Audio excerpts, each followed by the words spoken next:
जय माता दी। सनातन धर्म में चैत्र नवरात्रि का खास महत्व है और चैत्र नवरात्रि के दिनों में देवी दुर्गा के 9 रूपों की पूजा की जाती है।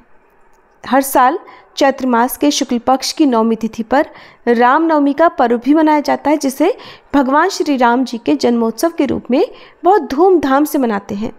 और इस बार चैत्र नवरात्रि में एक तिथि का क्षय हो रहा है, यानी एक तिथि कम हो रही है, जिस कारण इस बार साल 2025 में चैत्र नवरात्रि की अष्टमी और 9वीं तिथि को लेकर लोगों के मन में संशय बना हुआ है। तो चलिए आपको बताते हैं अष्टमी तिथि कब है, 9वीं तिथि कब रहेगी, कन्या पूजन का शुभ मुहूर्त क्या रहेगा। वैदिक पंचांग के अनुसार इस बार चैत्र शुक्ल अष्टमी तिथि का प्रारंभ होगा 4 अप्रैल दिन शुक्रवार को रात 8:13 से। साथ ही अष्टमी तिथि की समाप्ति होगी 5 अप्रैल दिन शनिवार को शाम 7:26 पर।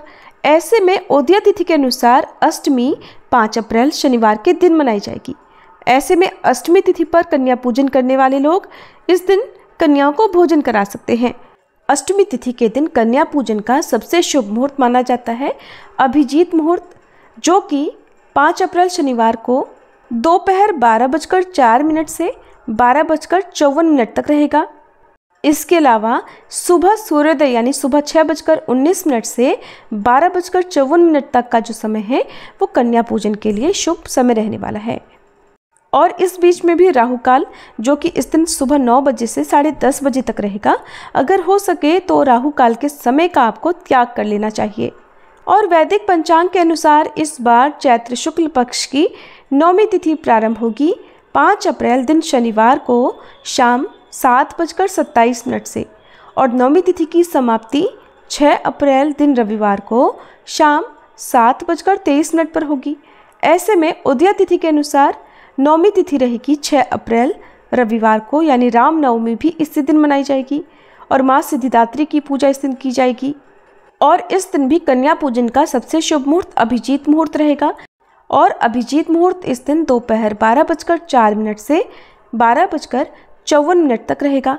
इसके अलावा आप सुबह 6:18 से दोपहर 12:54 के बीच में भी कन्या पूजन कर सकते हैं। और इस बार 9वीं तिथि के दिन रवि पुष्य योग का और सर्वार्थ सिद्धि योग का शुभ योग भी बन रहा है।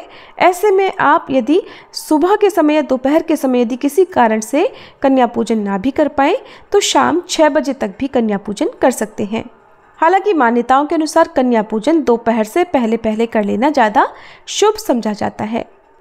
तो जो लोग 9वीं के दिन व्रत का पारण करते हैं या कन्या पूजन करते हैं, वो उस दिन कन्या पूजन करने के बाद अपने व्रत का पारणा भी कर सकते हैं। हालांकि कुछ लोग 10वीं तिथि को ही व्रत का पारणा करते हैं। जो लोग किसी कारण से अष्टमी या 9वीं तिथि पर भी कन्या पूजन ना कर पाए, उन्हें 10वीं तिथि के दिन शुभ मुहूर्त में कन्या पूजन कर लेना चाहिए। और इसके अलावा 10वीं तिथि को व्रत का पारणा करके कलश विसर्जन भी किया जाता है।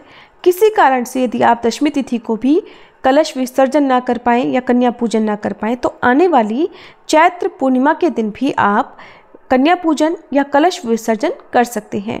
तो ध्यान रखिएगा, इस बार अष्टमी तिथि 5 अप्रैल को और 9वीं तिथि रहेगी 6 अप्रैल रविवार को। इसी के साथ नवरात्रि व्रत समाप्त हो जाएंगे। आशा करती हूँ कि आपके मन का संशय दूर हो गया होगा।